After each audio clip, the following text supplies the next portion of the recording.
Afternoon, and welcome back to another Supercoach video. Today we got the round 13 review, and we scored 1,910, which is top 7%, which is absolutely fantastic. We moved up just over 5k ranks, leaving us at 14,175 seasonal rank. Yeah, we'll get into it. So we had Sicily 116, played well. Yeah, I think we just lost that as well, the Hawks. No, put up great effort, and Sicily, he's been fantastic this year. Stewart didn't play, but I had him as captain to get the loophole score, plus Neil's vice. We'll get to that in a sec. Crispy 119, absolutely fantastic. Yeah, obviously, probably, you could argue, easily top 3 for the Pies today. He was fantastic. I normally have a cheeky punt of him to get 25 disposals and a goal every game. I forgot to do it today, and he did it, so that was a pain in the ass. But yeah, look, he was fantastic today. Absolutely stoked with how he played as well. Short 102, another standard game. Nothing spectacular about it. Nothing terrible. You know, he turned up, it's fine. Same with Ridley. He turns up. As long as they turn, I'm happy with it. I won't have the trades to sideways them out, so as long as they're turning, it's fine. Nick Dacos has been amazing the last 2 weeks. I think 112 this week, and it was like 113 last week. His break even's 8, so you can definitely make a huge case to hold if you wanted to. But my backline is done, so I'm gonna have to yeah, trade him off this week, which is unfortunate. But yeah, if you hold him, no worries. You do what's best for you. De Cunning didn't play, and we're 66. Stoked with that. I think he'll play this week. Well, yeah, he should play this week, which would be fantastic. Oliver 141, he was fantastic. He did his job today. It was just from watching the game. It was like a quiet. Like the second half was like a quiet. What did he get? Like 18 disposals. I didn't really notice him too much in the back half of the game, but yeah, front half he was best on. The first half easily. Yeah, Neil 123. I was originally, my vice captain and captain was going to be Jelly into Max Gorn. But I changed my mind I think it was like a minute 30 until the Lions game went, and I decided to change it. So yeah, I'm glad that worked out in the end because I would have got Max's 70. Jelly 111, he was tagged, even though they're in front by about 70 points or something. It was just a pointless tag. But look, at 110 from him, you'll absolutely take that.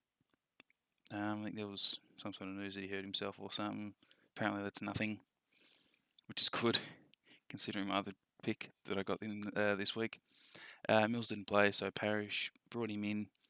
I changed him last probably minute as well. I did have Owens, but I thought, you know what, let's send it. Let's actually try and get a good score this week instead of playing slightly passive.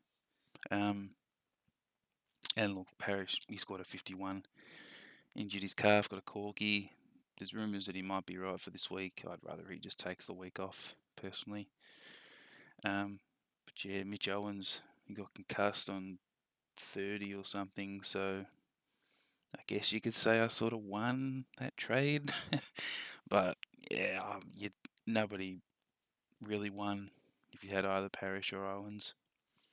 McRae didn't play. Hewitt, I moved him into the midfield just so I could field Dacos and get Weir's score. Yeah, Hewitt, I think that's the first sub-100 he's got all season. I think so. A few people want to VC'd him, so that it would have been disappointed with that, but nah, it's alright. Cripps 126, played well. Yeah, he did alright there. I don't think he took as many ruck contests. And when he doesn't take ruck contests, he pulls 120s out. So hopefully, yeah, less ruck time for Cripps. No one on the bench played. Ruck's gone. He was sore. I think he had a sore back and a sore ankle. The ankle was rolled today. I saw that on TV. And apparently he had a stiff back at training. which they didn't bother telling us until after the the post-game interview and stuff. So that's fun. But I mean, look, even if they did tell us, I couldn't do anything about it. So, yeah, I'm just glad I changed and went to Neil. I would have been in some trouble otherwise. Darcy 91. We all thought with Meek out he was going to go 150. Didn't. So look, disappointing. I can't really remember the game off my head. I think they played Hawthorn.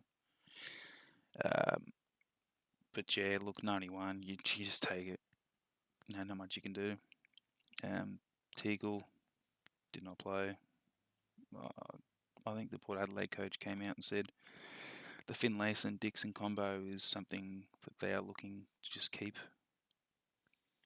I think he said that they believe that they looked fantastic, or not fantastic, but a lot better than using everybody else. So if you got Hayes and he's not named this week, I would say you have to trade him. Well, you don't have to, but it would be strongly advised by probably anyone in Supercoach to trade him out. Dunkley didn't play. Brody 82. It's sort of disappointing. Yeah, I think he had a team high CBAs and all that stuff like that, but he only scored 82. I didn't. Well, sorry, I wasn't told that Fife really hurt him at all in that game, so it's just a poor game by Brody. Cogs 174. That's what you want. Cogs traders. Yeah, they're eating dirt right now because yeah, he's been fantastic. I think he went 120 or something last game, didn't he? Oh, he had the bye. What's this loads? No, it was West Coast game. He's a 140, 85, 174. That's fantastic.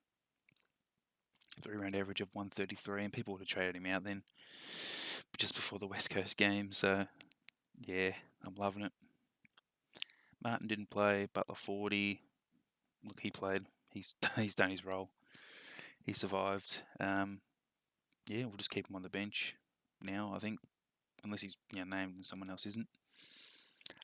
Clark 63. So it was between him, Owens. I think it was hit them two coming into Thursday, and a lot of people just picked Owens. I think there was a third guy that played for Melbourne today, but that was only if you're really desperate. And Owens and the guy that played today both got concussed, I think. And Clark, he was fantastic.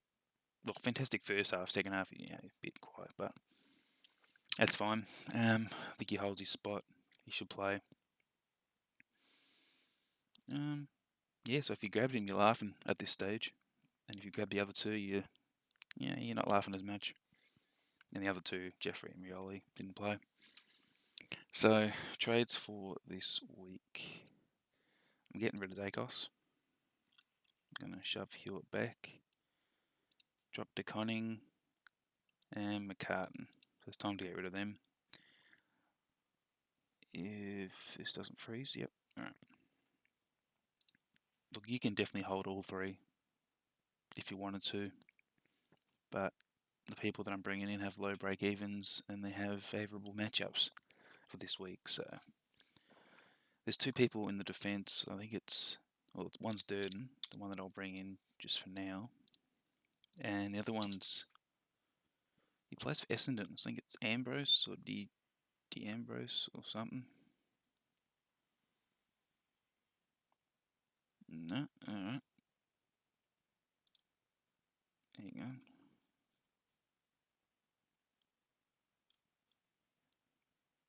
No, alright. Guess I'm blind.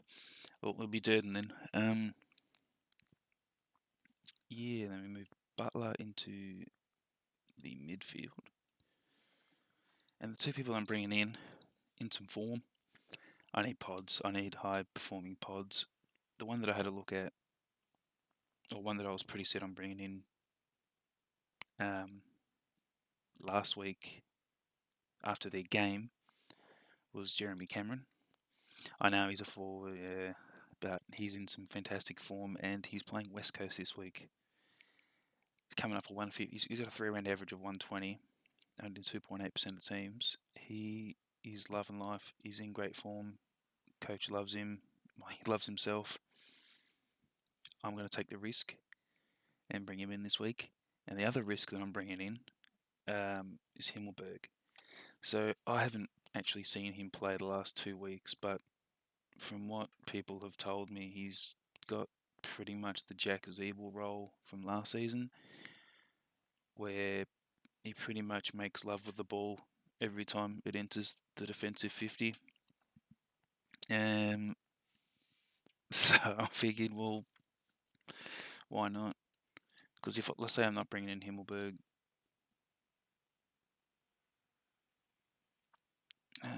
players that I can afford.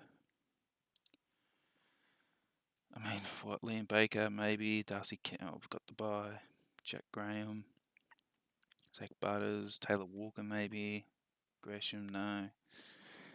Look, I'm gonna take a chance. It's either going to make or break your season. If he keeps going the way he's going, last 2 weeks, he'll be a fine pick. And Jeremy Cameron, yeah, he's in form, coming off a bye, loving it. Now you're probably saying, oh, I was going to bring in Dusty. I've heard that he's actually been quite unwell. I'm not sure when it started, if that's what was sort of half the cause of him playing pretty average last week. But I mean, even the coach, like when the coach says he's doubtful, I just won't. I'm not going to bring him in, even if he is named. Like actually, just out of interest, what is Dusty's break even? Because it was something like 130 or something, and he dropped to 70.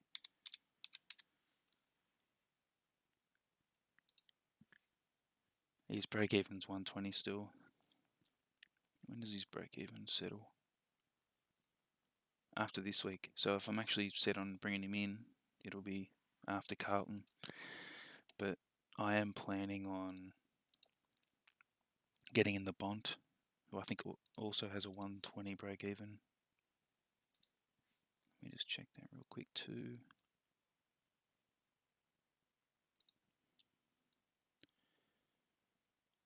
Oh shit, mine's gone blank. What was I doing? Bont.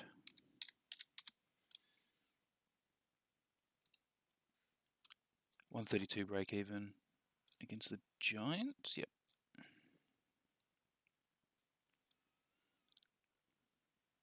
And against Hawthorn at Marvel. You could probably bring him in then. Yeah, so I'd probably wait a week on the Bont. I'm going to have to anyways, because I'm going to finish my team next week and have 2 trades left over for injuries. It's yeah, I'll probably trade out Clark and Jeffrey, and yeah, just hope and pray for the rest of the season that all this works out. Like Himmelberg, I've got to do research. I've got to have a look at his past 2 games. I tell you the truth, I don't even know what he looks like, but I heard Jack Zeeble roll, and yeah, my ears sort of lit up a bit. And Jeremy Cameron, I'm set on. I think I want the high risk, high reward. Like I know that he'll drop a 70, a 60 maybe, but he'll drop a 150. I think it was at 100 about halftime. Apologies to pause that real quick. Yeah, so we can drop 150s, and I think against West Coast this week he's going to drop a 150. So break even at 38. I'm more than happy to ride that wave of ups and downs. If we're going to make a real push for the inside the top 10, why not? Let's just send it. And then, yeah, it's either Bont or Dusty for that final pick, depending on how they both go this week. Because Bont's sore shoulder, Dusty's ill. Either will do. I'm not too fussed. Yeah, so that's the team. So I'll just optimise real quick. So that's what the team will look like. So basically, unless Tickle somehow plays, which I doubt, I'm going to have a full team. Oh, and Stewart, if he recovers well enough from his concussion. Oh, and if Durden gets a game. So I might, at worst, I'll be down 3. Which will be 19 for the field. Oh, and Rioli, 18. If he doesn't get a gig, I thought it was a bit stiff to get dropped, to be honest. But yeah, hopefully he comes back as well. So yeah, thanks for that, and we will see you in the next one.